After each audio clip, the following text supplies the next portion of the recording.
नमस्कार, Byju's government exam prep channel में आप सभी का स्वागत है। और आज हम 10 मई के इम्पोर्टेंट करंट अफेयर्स पर चर्चा करने वाले हैं। तो आइए शुरू करते हैं आज का डेली करंट अफेयर्स।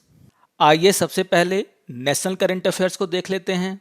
और यहाँ पर एक न्यूज़ आया है जिसका शीर्षक है area of summer crop expand by 21.58%। तो यहाँ पर कहा जा रहा है कि जो ग्रीष्मकालीन फसलें हैं यानी कि समर क्रॉप हैं, उनका जो कल्टीवेशन एरिया है उसमें पिछले साल के मुकाबले 21.58% की वृद्धि हुई है। तो आपको ये याद रखना है कि ये वृद्धि कितनी है, 21.58%। और इससे ये भी पता चलता है कि पिछले साल के मुकाबले इस साल इन फसलों का उपज भी बढ़ेगा। तो याद रखिएगा कि summer crop cultivation has gone up by 21.58%। यहाँ पर ये कहा जा रहा है कि जो वृद्धि है वो खास करके दालों के एरिया में हुई है, यानी कि जो दालों की खेती है और उसकी जो बुआई है वो सबसे ज़्यादा उसमें इंक्रीज हुआ है, जिसके कारण ये जो 21.58% का इंक्रीज आपको देखने को मिल रहा है। यहाँ पर एग्रीकल्चर मिनिस्ट्री के द्वारा 7 मई 2021 को एक डेटा भी शेयर किया गया है। और यहाँ पर आप देख सकते हैं कि जो पल्सेस हैं यानी कि जो दालों का जो कल्टीवेशन एरिया है वो 2020 के मुकाबले बहुत ही ज़्यादा है। और यहाँ पर आपको देखने को मिलेगा कि ये जो इंक्रीमेंट है वो 69.22% है, यानी कि लगभग 70% के बराबर।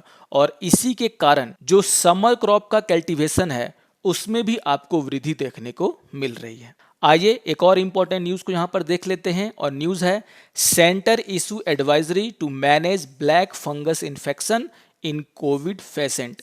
तो यहाँ पर कोविड पेशेंट को लेकर के एक एडवाइजरी सेंटर ने इशू किया है। और ये एडवाइजरी बहुत ही महत्वपूर्ण है, क्योंकि आजकल देखा जा रहा है कि जो भी कोविड-19 से ग्रसित मरीज हैं उनमें एक फंगस इन्फेक्शन जो है देखने को मिल रहा है, जिसका नाम है म्यूकोमाइकोसिस। तो आपको याद रखना है कि ये एक फंगल इन्फेक्शन है और इसका नाम है म्यूकोमाइकोसिस। और यहाँ पर इस इन्फेक्शन को अगर ठीक तरीके से इसका उपचार नहीं किया गया सही समय पर, तो ये जानलेवा भी हो सकता है, घातक भी हो सकता है। तो यहाँ पर इसी को देखते हुए सेंटर ने एक एडवाइजरी इशू किया है। और यहाँ पर कहा जा रहा है कि वे रोगी जो कि डायबिटीज़ से ग्रसित हैं, यानी कि उनमें जो है हाई डायबिटीज़ है, जिसके कारण उनका जो इम्यून सिस्टम है वो कमज़ोर पड़ जाता है। और अगर ऐसे व्यक्ति को अगर कोविड-19 हुआ और उसे आईसीयू में रखा जाता है बहुत दिनों तक, तो यहाँ पर देखने को मिल रहा है कि वे पेशेंट जो हैं वो इस फंगस इन्फेक्शन से इन्फेक्ट हो जा रहे हैं, जिसे हम म्यूकोमाइकोसिस का नाम दे रहे हैं। तो आपको याद रखना है कि बहुत लंबे समय तक आईसीयू में रहने के कारण या फिर वो मरीज जो कि डायबिटीज़ पेशेंट हैं उनमें जो है ये ज़्यादा देखने को मिल रहा है।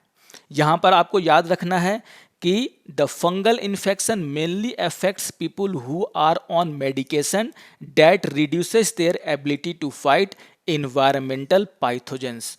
तो यहाँ पर यह बात बहुत ही जरूरी है कि जिन व्यक्तियों का इलाज अभी हो रहा है उनमें पर्यावरणीय रोग जनकों से लड़ने की क्षमता कम हो जाती है, यानी कि इन्वायरमेंट पैथोजन से लड़ने की क्षमता कम हो जाती है, और उन्हीं में ये इन्फेक्शन ज़्यादा देखने को मिल रहा है।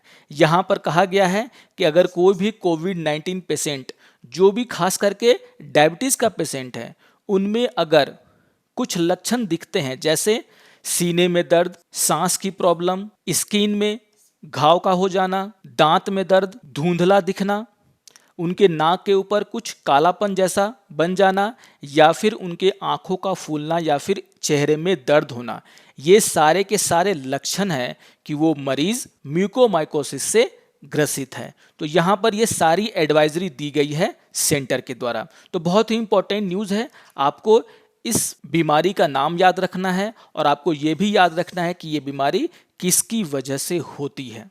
आइए अब कुछ इंटरनेशनल करंट अफेयर्स को देख लेते हैं।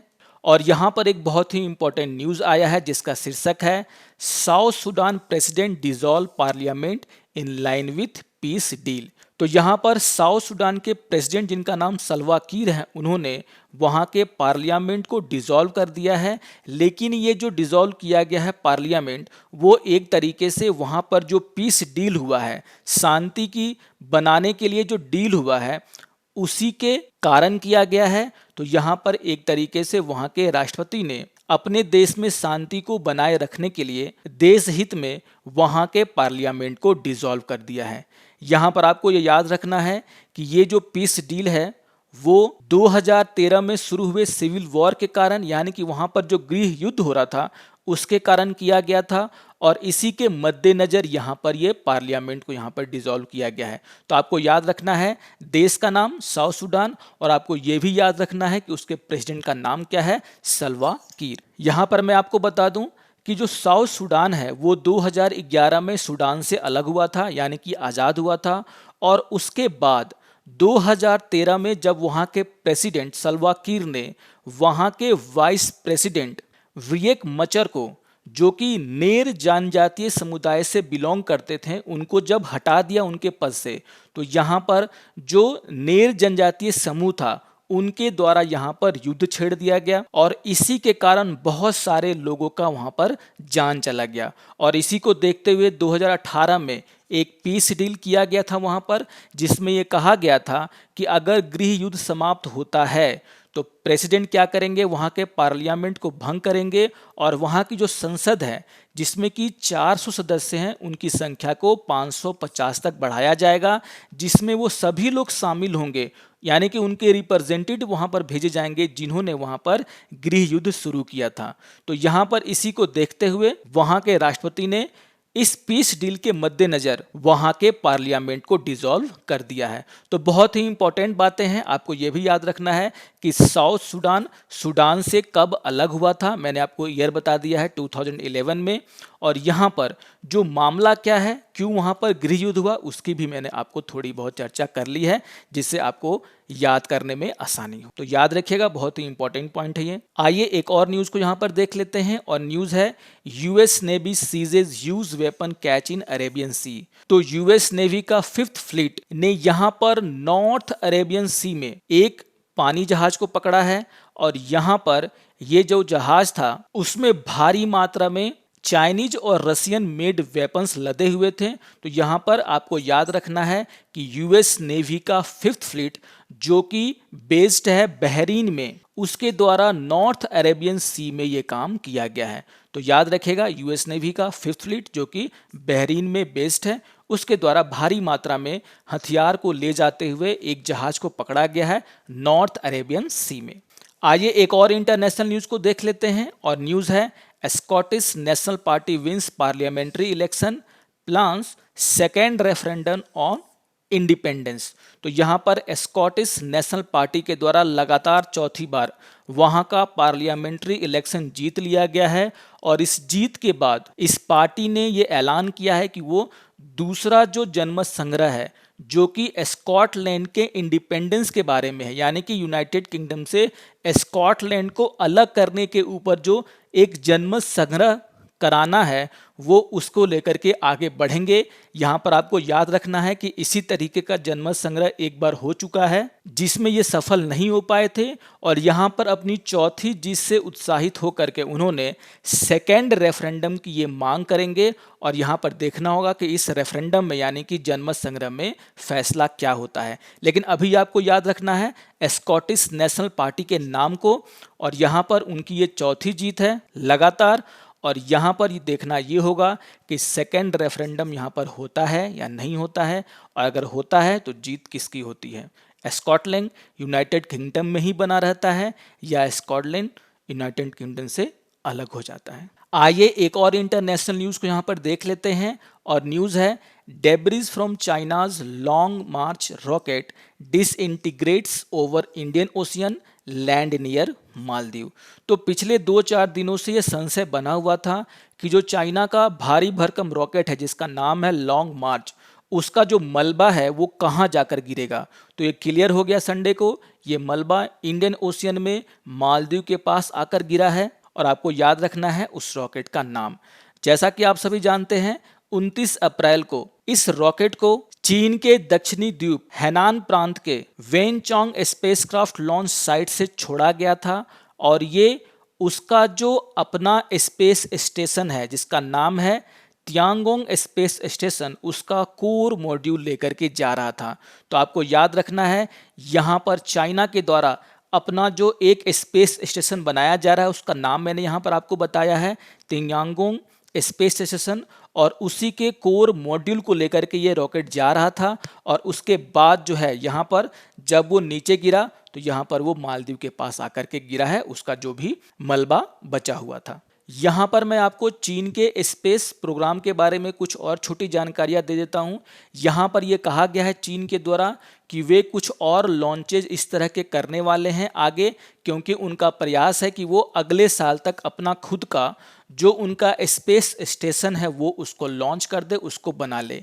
यहाँ पर इस स्पेस स्टेशन के बारे में ये कहा जाता है कि जब ये बनकर तैयार होगा तब इसका वजन जो है 100 टन का होगा, जो कि इंटरनेशनल स्पेस स्टेशन के 1/4 के बराबर है। लेकिन इंटरनेशनल स्पेस स्टेशन जो कि 15 साल पुराना है वो आने वाले समय में डीकमीशन हो जाएगा और उसके बाद चीन का ही मात्र एक स्पेस स्टेशन बचेगा जो कि दुनिया में सबसे बड़ा होगा।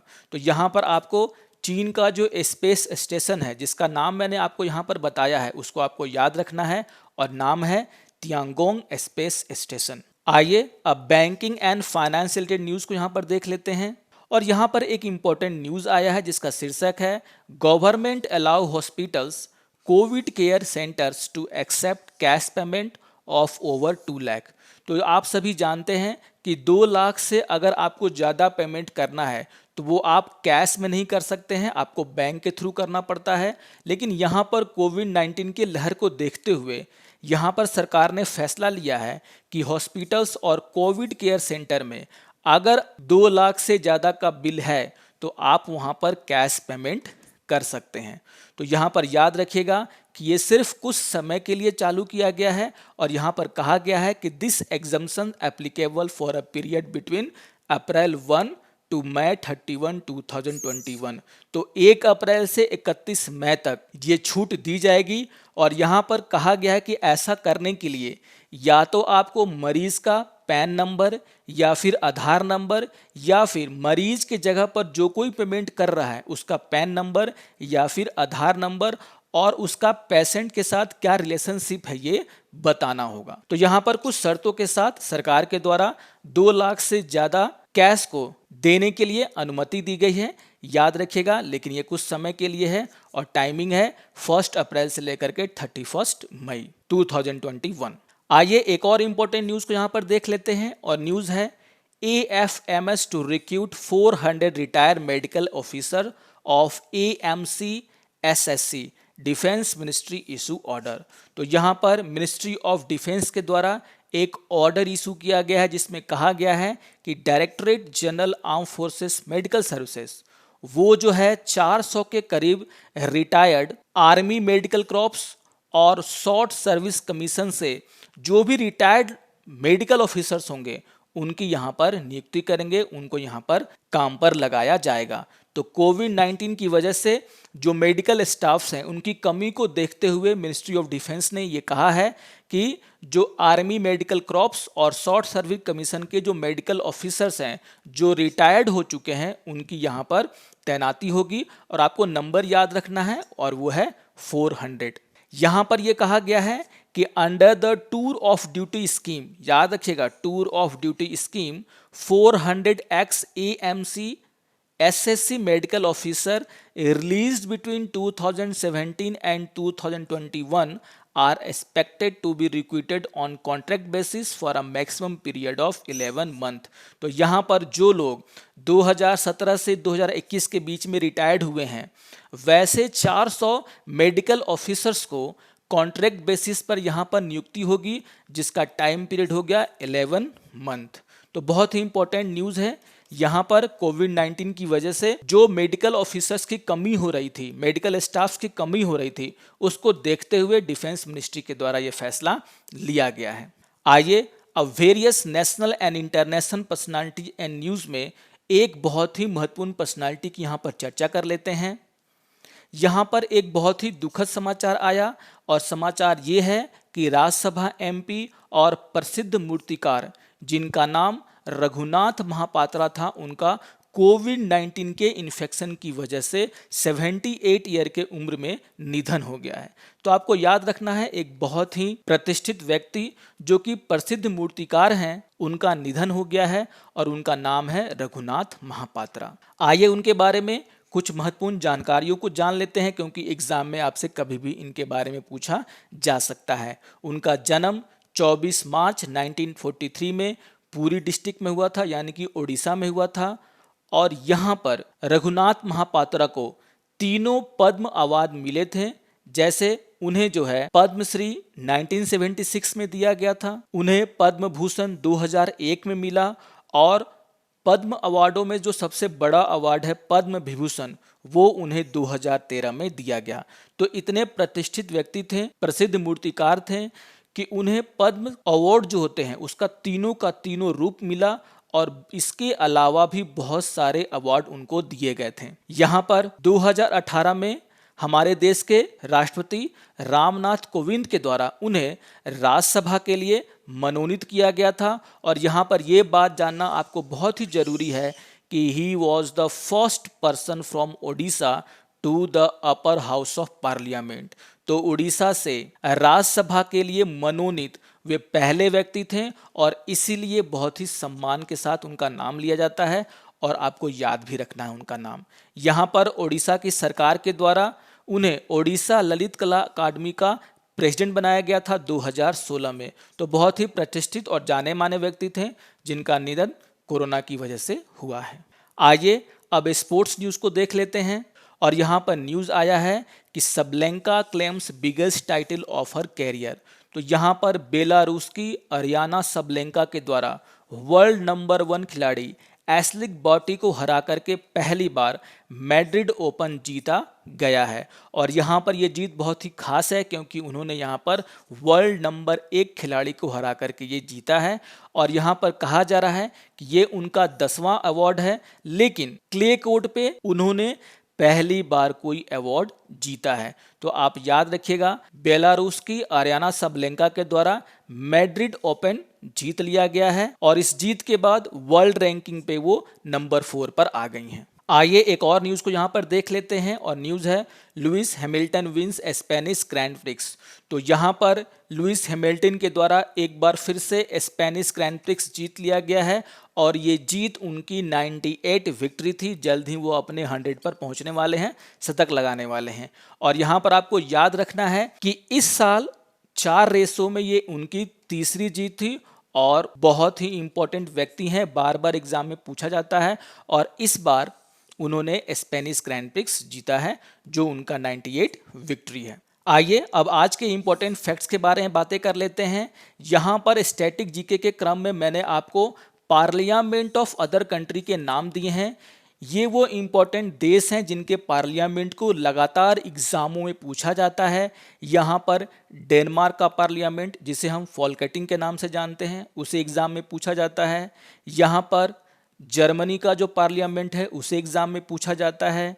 इज़राइल, ईरान, जापान जिसका पार्लियामेंट डाइट है उसे भी बार बार पूछा जाता है। तो यहाँ पर जो भी देश के नाम मैंने यहाँ पर आपको दिए हैं वो रिपीटेडली एग्जाम में पूछे जाते हैं। यहाँ पर स्पेन के पार्लियामेंट को, साउथ अफ्रीका के पार्लियामेंट को, रसिया के पार्लियामेंट को बार बार एग्जाम में पूछा जाता है। तो याद रखिएगा इन सभी देशों के नाम और उनके पार्लियामेंट के नाम भी, क्योंकि आपको एग्जाम में बार बार देखने को मिलेगा। भारत के जो पड़ोसी देश हैं खास करके, जैसे अफगानिस्तान का पार्लियामेंट को बार बार एग्जाम में पूछा जाता है जिसके पार्लियामेंट का नाम है शोरा। बांग्लादेश के पार्लियामेंट के बारे में बार बार पूछा जाता है जिसका नाम है जातीय संसद यानी कि जातीय पार्लियामेंट। भूटान के पार्लियामेंट को बार बार एग्जाम में पूछा जाता है जिसे हम तोसुकदू के नाम से जानते हैं। तो यहाँ पर जो भारत के पड़ोसी देश हैं उनके पार्लियामेंट को भी एग्जाम में लगातार पूछा जाता है। तो ये देश और इनके पार्लियामेंट को आप जरूर याद कर लेंगे। स्टैटिक जीके का ये बहुत ही इंपॉर्टेंट पार्ट है। आइए अब आज के करंट अफेयर्स पर आधारित कुछ प्रैक्टिस क्वेश्चन को देख लेते हैं और यहाँ पर क्वेश्चन नंबर 1 है, what is the percentage increase in the area of summer crop cultivation over the previous year. और आपके ऑप्शन है 20%, 21.58%, 22.50% और डी है 20.50%। आइए देख लेते हैं क्वेश्चन नंबर 2 को, और क्वेश्चन नंबर 2 है, Aryna Sabalenka is the player of which country, वो किस देश की खिलाड़ी हैं। और आपके यहाँ पर ऑप्शन है यूएसए, ऑस्ट्रेलिया, बेलारूस और रसिया। आइए देख लेते हैं क्वेश्चन नंबर 3 को, और क्वेश्चन नंबर 3 है, when was Raghunath Mahapatra awarded Padma Bhushan.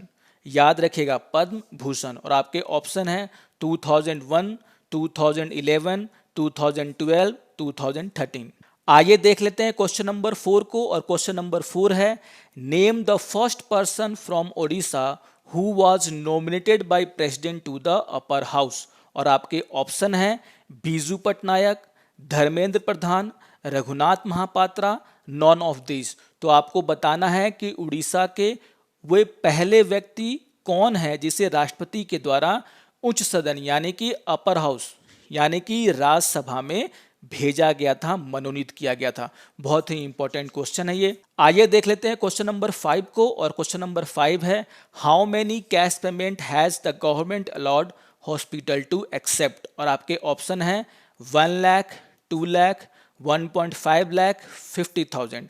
तो कितने से ज़्यादा का नगद भुगतान अब आप अस्पतालों में नगद के रूप में कर सकते हैं, इसके बारे में मैंने आपसे पूछा है। आइए देख लेते हैं क्वेश्चन नंबर 6 को, और क्वेश्चन नंबर 6 है, AFMS to recruit how many retired medical officer of AMC and SSC। तो आपको संख्या बतानी है, और आपके ऑप्शन है 500, 200, 400 एंड 300। आइए देख लेते हैं क्वेश्चन नंबर 7 को, और क्वेश्चन नंबर 7 है, mucormycosis disease is caused by.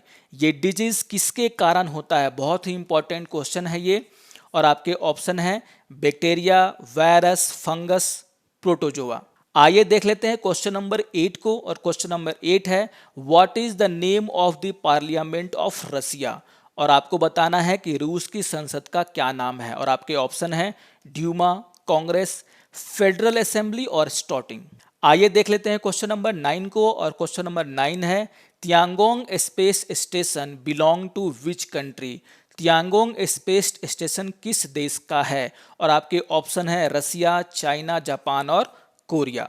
आइए देख लेते हैं क्वेश्चन नंबर 10 को, और क्वेश्चन नंबर 10 है, what is the name of the parliament of Bhutan. तो बहुत ही इंपॉर्टेंट क्वेश्चन, बार बार एग्जाम में रिपीट होता है। और आपके ऑप्शन है तोसोंगदू, कांग्रेस, फेडरल असेंबली और स्टॉटिंग।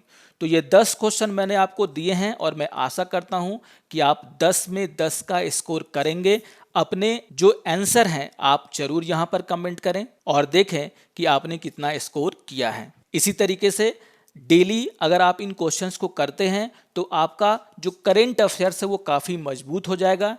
इसीलिए वीडियो को देखने के बाद जरूर आप इसके क्वेश्चंस को करिए, ये आपके एग्जाम में के लिए बहुत ही फायदेमंद है। आशा करता हूं कि आपको आज का ये अंक पसंद आया होगा। अगर आपको आज का ये करंट अफेयर्स अच्छा लगे तो आप जरूर इसे लाइक करें, इसे शेयर करें और दूसरों को भी सब्सक्राइब करने के लिए कहें। तो मिलते हैं करंट अफेयर्स के अगले अंक में, तब तक के लिए नमस्कार और धन्यवाद।